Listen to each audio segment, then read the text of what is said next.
Welcome to the Customer Wins Podcast, where business leaders discuss their secrets and techniques for helping their customers succeed and in turn grow their business. Hi, I'm Rich Walker, the host of The Customer Wins, where I talk to business leaders about how they help their customers win and how their focus on customer experience leads to growth. Some of my past guests have included Ellen Rogan, the financial intuitive and money expert and best-selling author, Brian Portnoy of Shaping Wealth, and Jason Early of Riser. Today, I'm speaking with Katie DeFeo, Vice President and Chief Experience Officer of SunWest Federal Credit Union. And today's episode is brought to you by Quick, the leader in enterprise forms processing. When your business relies upon processing forms, don't waste your team's valuable time manually reviewing the forms. Instead, get Quick. Using Quick, you'll be able to generate completed forms and get back clean, context-rich data that reduces manual reviews to only 1 out of 1,000 submissions. Visit quickforms.com to get started. Now, before I introduce today's guest, I want to give a big thank you to Josh Datar of Typhone. He and I had a very engaging conversation on this podcast about how he delivers on an excellent customer experience by literally breaking bread with his clients. So go check out their website at Typhone and come see how they help making banking digital. Katie DeFeo is our guest today. She is the Vice President and Chief Experience Officer at a fast-growing credit union in Arizona. She refuses to believe customers should tolerate friction, mediocrity, or, quote, that's how we've always done it. Katie, you're not going to get along. She leads marketing, brand, digital experience, branches, contact center, product innovation, and operations with one relentless focus, helping people win their money and their lives. What a great message. Katie, welcome to the Customer Wins. Thanks for having me, Rich. I'm so excited to talk to you. People do not know what they're in for here. So if you haven't heard this podcast before, I talk with business leaders about what they're doing to help their customers win, how they built and deliver a great customer experience, and the challenges growing their own company. So Katie, I want to understand your business a little bit better, especially from your perspective. How does your company help people? Man, that is a loaded question. I love it. So at the heart of it, we help people own their financial journey. So whether that is buying their first home or we are there for them at the end of their career and planning for retirement, we try to be their partner so that they aren't taken advantage of. We are their advocate on their journey. You know, I know a lot of people gravitate to credit unions because of the feeling of relationship that they get. Maybe it's an alignment with an alumni association or something else. What is SunWest's secret sauce? What is attractive to you that brings people to you? Yeah. So years ago, I would be able to answer that quickly and say service. Our relationships with our members runs deep. Today, that I think is bare minimum. That's the expectation. So to answer that, we actually have gone through, I will say, some soul searching because I think our service is excellent, but now it's more our purpose is I think what really attracts people to us because we genuinely care more about the member and their personal journey with their finances versus just our bottom line. So I think what attracts a lot of our members is we know them. They walk into a branch, they call us, we know, hey, how your family, how's your dog doing? Did you get that surgery that you needed to get last month? Hey, that loan that we got you for your washer and dryer, how did that work out? So we know them. But I think in a world where everything is so competitive, it's not enough anymore to say, oh, we know our people. We have good relationships. We've had to go through almost a complete overhaul of who we are and how we want to show up for our members in the future. So what did that translate to in reality? Did you have to retrain people in the front line? Did you have to change technology systems? What does it mean? All of the above, Rich. So we actually, I think pre-COVID, a lot of the credit union industry is, kind of that mom and pop, small town community feel. And it's wonderful. It works when the economy is thriving. Once COVID happened, though, and we saw that shift of how we had to do business, but also how our members had to do business, the cracks in the foundation started to show in terms of, we saw good service. Members still loved us, but it really started to highlight, wait a minute, there's a better way to do this. So I'm a big culture builder. I believe in, culture eats strategy for breakfast. You can have the best, most well-researched, well-intentioned plan, But if you don't have the right people in the right seats or the tools and resources and the direction to support that, your strategy looks good on paper. So we started with our culture. We overhauled, our core values. We decided who are we today, and then where's that gap of who we are today and where we want to be and who we want to be. How do we want to show up for members? What are we missing? So we got the right people in the right seats. We have leaders now who have adopted that same kind of fast fail mentality of we need to be here for the members and try everything we can to make the experience the best. And if it fails, we're not going to be married to it. We're going to move. We're going to pivot and find the next best solution. So that's kind of been the first step. But as you know, culture is wonderful. But now that we fixed that, and it's ongoing, culture is not a one and done. It will be something we focus on, forever. But we got to a place where we felt confident we had the right people. And so now we're in that next phase, which is revamping our entire tech stack. We've known for a few years, credit unions get by. We've always been known to be behind the big banks and the tech. So my thought was, why? Is it just because we don't have the talent? We don't have the know-how? And so we really started digging deep. And then that's how we found Typhone. So we've gone through that evolution, and then it's revamping our entire product offering. So we quite literally are overhauling everything about us. And it's not because we were so broken, it wasn't working. But like you mentioned in the intro, I'm a big believer, and that's the way we've always done it, are the most expensive words in business. And our CEO is huge on, if we've done something the same way for 10 years, isn't it about time that we switch it up? So we're in the middle of this process. So I cannot say that we've come out fully, but it's good to see that everyone is now very committed to the member experience first.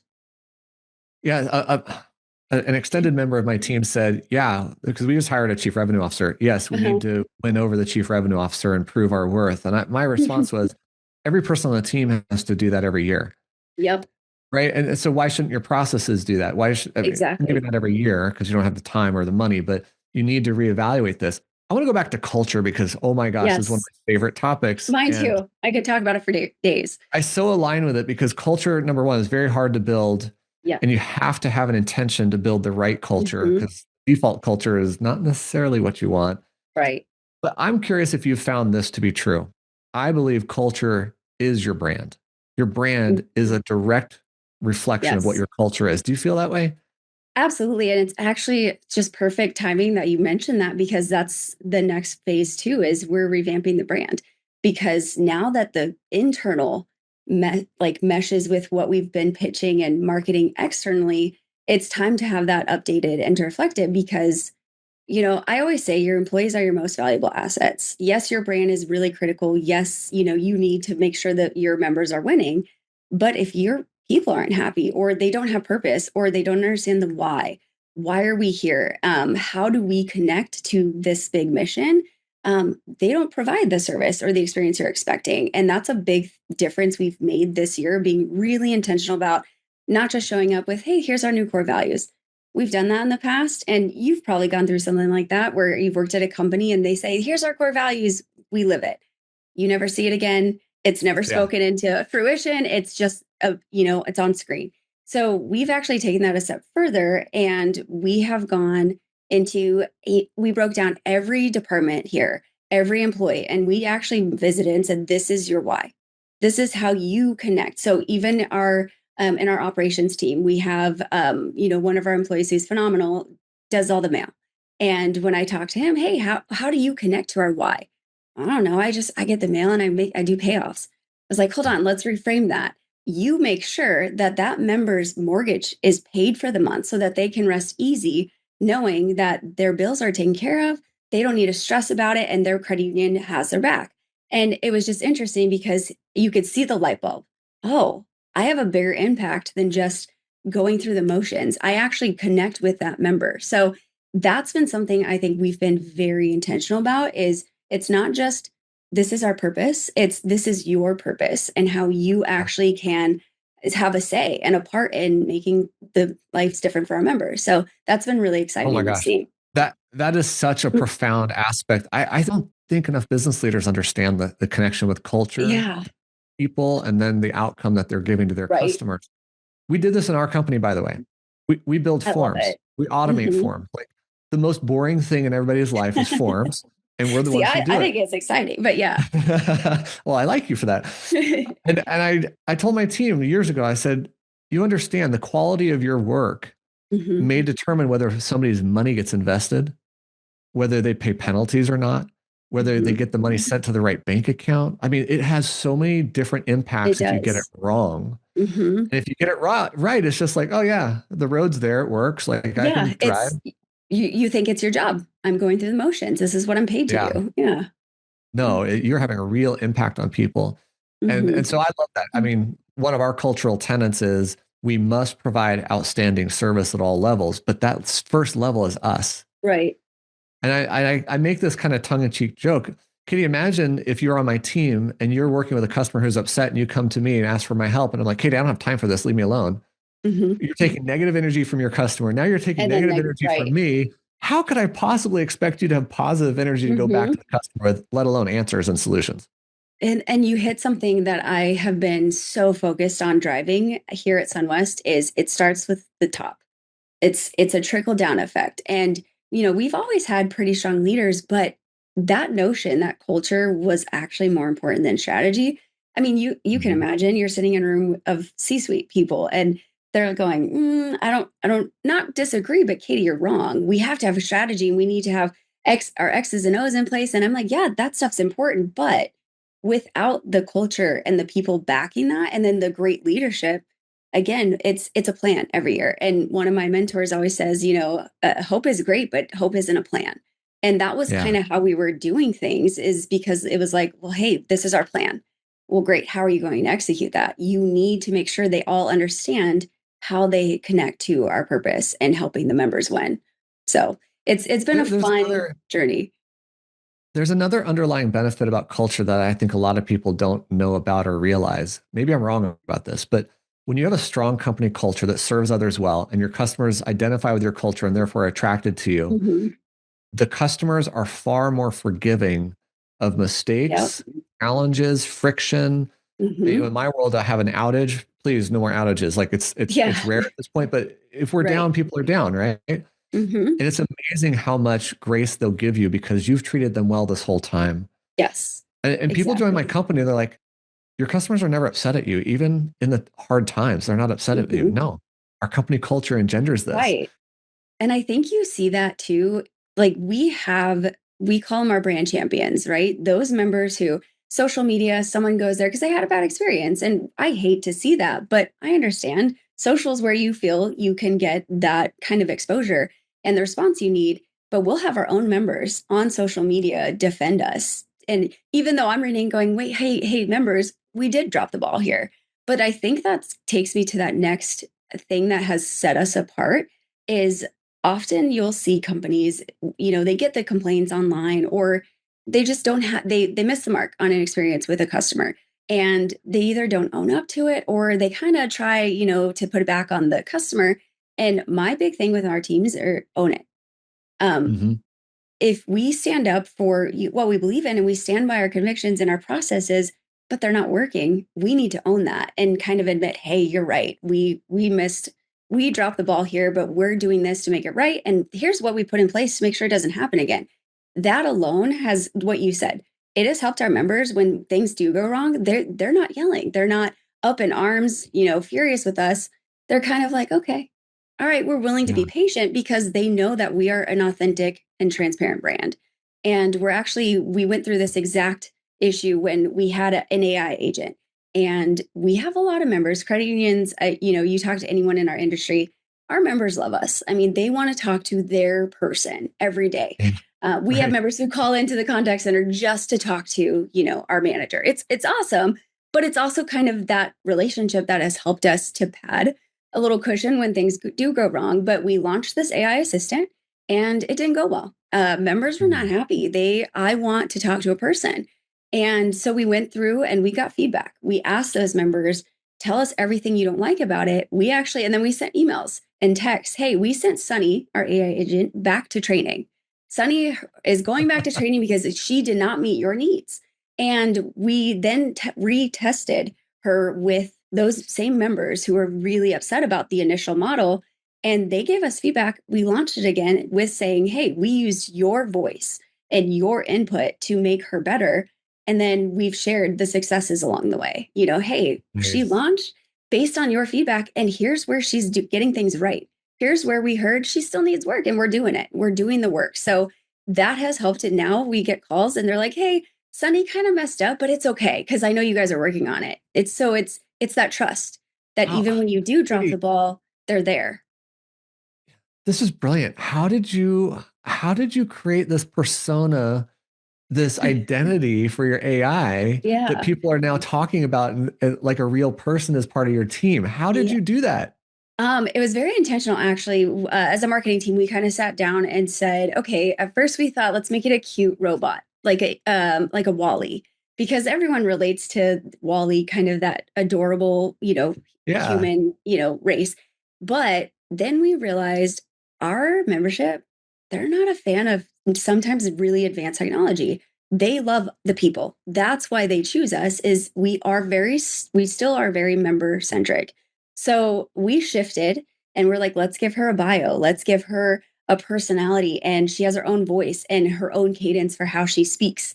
But it matches our brand. And that's something I'm big on is your experience should be the same, no matter who you're talking to. So she doesn't sound like a robot. She doesn't say, hi, I can transfer money. Hey, Rich, how are you? Let's get you transferred. Let's take care of that for you today. And it's very human like. And so our members know she is not a normal human representative, but it's kind of, I think it helps them buy in because they understand, we understand. They Yeah. want that human piece and they don't want to miss that. So, as much as you can inject that into AI, I strongly recommend it because it's worked for us in this second model because we Yeah. listen to, hey, the reason we love you guys is we want to talk to you, not a robot. So, Yeah. we needed some help, but that's why I think it's so important to listen to your members and not worry about, oh, but as a leader, I'm the one who signed off on this.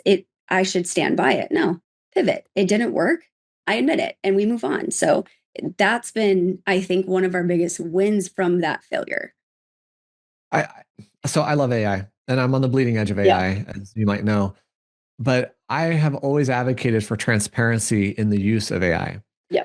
And I find it when somebody passes off information to you that clearly AI wrote, they didn't write, you, Right. you feel it's Mhm. disingenuous, right? Yes. But if they start the email with, hey, I had AI help me write this so I could give clear, cogent thoughts Right. to you, you're more Mhm. forgiving about it. Oh So yeah. does Sunny actually tell people, hey, I'm an AI agent Yeah. Yeah. in So some her way? greeting, I don't remember her exact greeting, but it is, hi, I'm Sunny. I am your a virtual AI assistant, and I could do all of the things you can do with a rep. But we make it clear, and even on our website, we have a page dedicated to kind of our digital tools, and we have her on there. But it's clear. It, she has a bio. She's fun. It's a cool experience, but she is not a human. And if you Yeah. still want a human, and we say that throughout the page, we're here. You can bypass Sunny at any time. We're not here to avoid you. We are still sitting there waiting for your call. We have your back. And that's always the language we use is it's not this kind of uptight corporate. It's our brand, which is we're your friend. We're at what my marketing team calls it, we're SunWest besties. We are your bestie on your journey, and we want you to win. And if Sunny can help you win, fantastic. But if Sunny's not your vibe, no worries. You still have your favorite manager or your favorite employee is still here to take your call. Oh man, I hope everybody gets this. I love this. I love this. All right, but I'm going to shift this a little Yeah. bit. Let's go back internally because again, culture drives so much performance. Yes. And if you're telling people who own systems or own processes that it's not working anymore, how do Mhm. you get them to play along and change it? You have so much Well, invested, right? yeah, that's relationship building. I think on the leader's part, it's fun because we're still going through it, but we just started having this conversation with our lending team.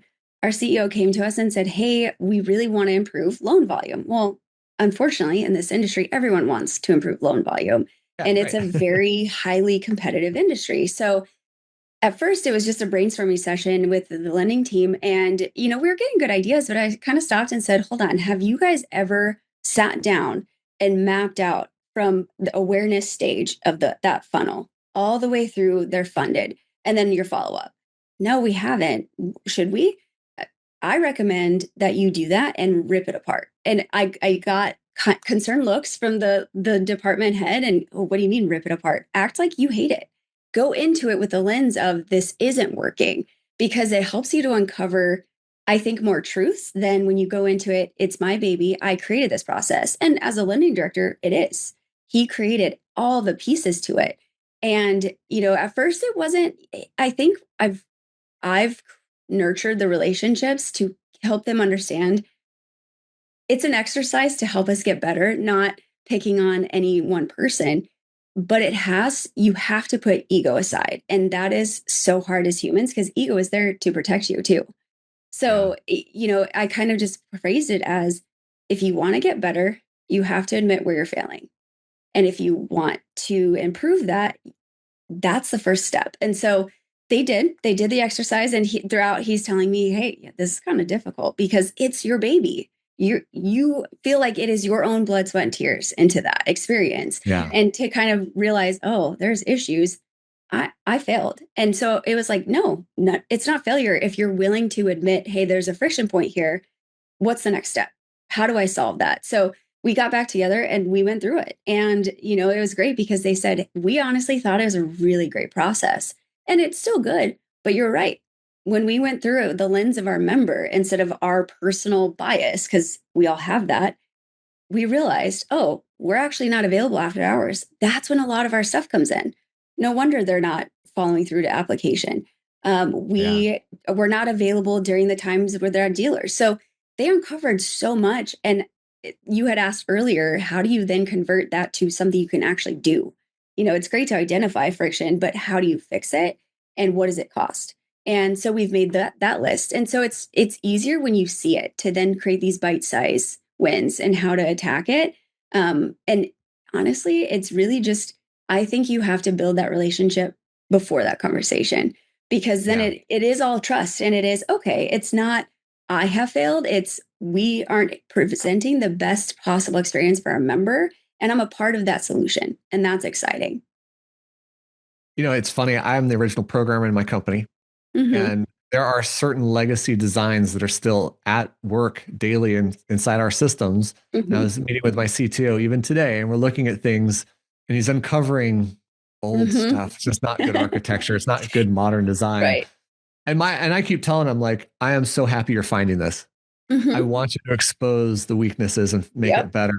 I will never be offended that you say I had a bad design, because I had the best design I could have back then. At the time, right. At the time. Exactly. Yeah. And I'm proud of what I did to get us to now. He's the same way. He's like, dude, you should be really proud of what you've done to get us to this point. Right. But let's move on. Yeah. But you have to have that willingness. And I think, that's hard, because it is human nature of, I want to be proud of the work I do, and I'm proud of it. What do you mean it needs to change? What do you mean it hasn't been working? And so I think, well, it's also you're taking something that is functioning, right? So you're saying it's broken, but it's working today. It's working fine. Yep. And I have other things to do that, I think are optimal, et cetera. There's one other thing I want to point out, and something I often say to customers as a relationship, or how to relate to forms as a problem. Right. Imagine you're buying a house, and you fall in love with the house, all the emotion you go through, and the 30-day process, and you get to the final closing date. And what do? Here's your stack of forms to fill out. Yep. And I'm like, they just made this awesome experience the worst experience, and enough to say, I don't want the house anymore. Right. And so if your process is doing that to people, where they're willing to go through all these steps, and then the last thing you hit them with is, oh yeah, here's the terrible part. Why can't you make that better? And that's what our team had noticed through the lending process is, it was pretty smooth until the final step, which was, now you have to upload documents. What do you mean I have to upload documents? Why didn't you tell me that ahead of time before I started the application, so then I can be prepared? And so, and it was kind of like, man, we missed the ball. I'm like, hey, guess what though? That's an easy fix. That's a marketing. That's an education. That's letting them know up front. Because then when they know, it's like you have buy-in. If they start that application, they know now what to expect, and they understand, okay, I'm going to need my social or those different pieces. Yeah. Because the last thing I want is I'll be transparent, we had about $22 million that was approved but not funded. So they had got approved and we were just waiting on them to finalize the steps. Well, where are we missing the ball? There's got to be an issue with the experience at that point. And so Yeah. I think when you can relate it to that of we're letting them down somehow, but it doesn't mean that it's personal. It's just how do we fix that? Because we want them to be successful as members. It's not just about us. It's how do I help you get the loan that you need today and not have to Yeah. wait for all these different pieces. So it's hard, but I think it's necessary if you want to be the best. Yeah. How much of your work in trying to improve processes or internal work is turning to AI to help solve problems internally? I will be honest about that. I feel like the marketing team is pretty comfortable with AI. And we do use it as kind of, we'll create our stuff and say, hey, rip it apart. So Yeah. we'll use it as like, be a critic of this ad campaign or of this copy. So we will use it a lot.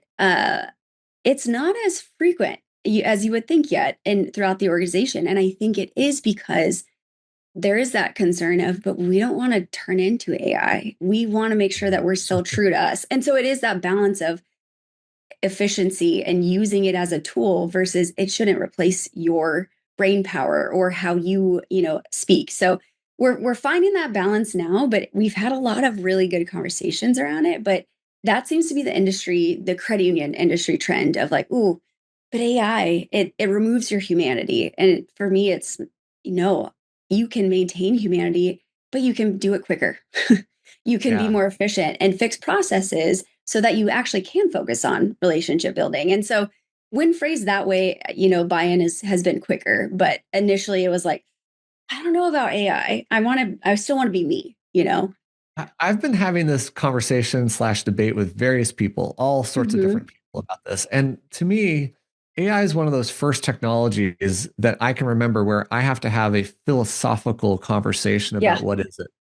And Hmm. in software development, I'm really finding two different approaches to it. If I'm a core software developer and that's my skill set, I think of Right. AI as my assistant, and Hmm. therefore it's a tool set. Right. But what if you thought of it as a person, right? It Yeah. has a language, it has a style, it Hmm. has an etiquette, and it has its own personality a lot of times, whether you like it or Right. not. It does different things. Hmm. But what if we treated AI as part of the team as a human? How would that impact your company culture, the acceptance, Right. the et cetera? Right. It's so funny that you actually say that because I have named my chat GBT assistant. Uh he's Max. And I don't know why Max. It's so simple, but it Yeah. works. And it's so funny because, there's times I've had like a rough meeting where I'm like, man, that did not go the way it is. Hey, Max, I this is how I presented this idea. Tell me, well, what happened here? And it's weird. It's almost like a therapist now. I know it is not a true therapist, Yeah, but right. I will say though, I think there's merit to that idea of using them as a member of your team. My biggest caveat with because again, marketers, we use it pretty frequently, is just make sure it's you. At the end of the day, that whatever you're using, you're also still using your reasoning. Yeah. Because we know still chat or AI isn't always right. And, when we were building our personas, when were going through this rebrand, we put in all of our thoughts and our conversation with it. And it came back and I'm like, well, that's not accurate. So as I think it's an awesome idea as long as you don't remove your input in it. Yeah. And I don't think it has to be scary. I know a lot of people think, oh, AI is coming for everyone's jobs. I still believe because I use it every day. You're always going to need that human part of it. And I don't think you have to lose it. I just think that you need to use AI to your benefit. Like you said, it's a tool, but even as a team member, they're a Yeah. tool. So So one of the things I've I been don't have an doing, issue. I love that. So one of the things I've been doing in the last 6 months a lot more is instead of asking AI to be a single point of reference, Right. ask it to build a team of Mhm. personas. So I have a panel of experts across Yeah. whatever need I have to give me different viewpoints and feedback. And the newest one is a red team, blue team concept where I'm the blue team. I have the original idea. I build the red team in AI to give me the direct negative, tell me the flaws, tell me the problems, and then we solve it together to make it even better. That's but cool. I 100% agree with you. Like, if you take yourself out of that mix, that's why I'm the blue team. Like, Exactly. I'm part of this. Right. And I've watched it when it didn't understand that I was part of it, had a conversation by itself, went off the deep end, made bad Yeah, assumptions. spirals. Right? Yeah. Right. Yeah. So I like that concept that you're saying, like, keep yourself involved. Right. Don't let it replace your thinking or your ability to make judgment. Yeah. Because I will argue for a long time that AI will never know it all. It can have read every book in the universe, but it doesn't know your business the way you do. It doesn't know your client the way you do. There's no way to give it that input. Right. So your gut still matters. Yeah. And it's, I think, just convincing others that that is the case, has been a challenge, but we're crossing that bridge. It's just, it's as in most credit union worlds, adopting that is like, ooh, I don't know about that. Yeah.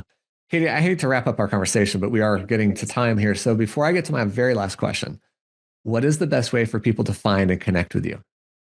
LinkedIn. I'm on there pretty frequently. So it's just LinkedIn/Katie DeFeo.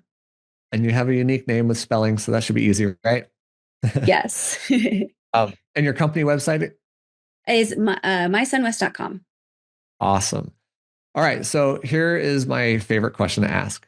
Who has had the biggest impact on your leadership style and how you approach your role today? I mean, several, but I have two very specific people who come to mind right away. One is Denny Graham. He's actually my mentor. Has his own consulting with FI strategies. And then I have my CTO here in the credit union, Brian Gorman. Both of them have shaped me into a more intentional leader. When I was young, I was very quick to just, hey, decision, let's go, let's move fast, because I like to move fast. And both of them have kind of grounded me and helped me to see just different perspectives, and that I don't always have the best answer. And truly without them, I think I'd still be that, crazy hyper 22-year-old who's just, come on, let's just get things moving. We don't need intent. Let's just get it done. And so I think I move with a lot more purpose today because of them. I love that. I love that. We need our mentors to help us along the way. We really do. We do. Oh, that's awesome. Thank you for sharing that. All right. I want to give a big thank you to Katie DeFeo, Vice President and Chief Experience Officer of SunWest Federal Credit Union, for being on this episode of The Customer Wins. Go check out their website at mysunwest.com. And don't forget to check out Quick at quickforms.com, where we make processing forms easier. I hope you've enjoyed this discussion. We'll click the like button, share this with someone, and subscribe to our channels for future episodes of The Customer Wins. Katie, thank you so much for joining me today. Thanks, Rich. It was a great time. Thanks for listening to the Customer Wins podcast. We'll see you again next time, and be sure to click subscribe to get future episodes.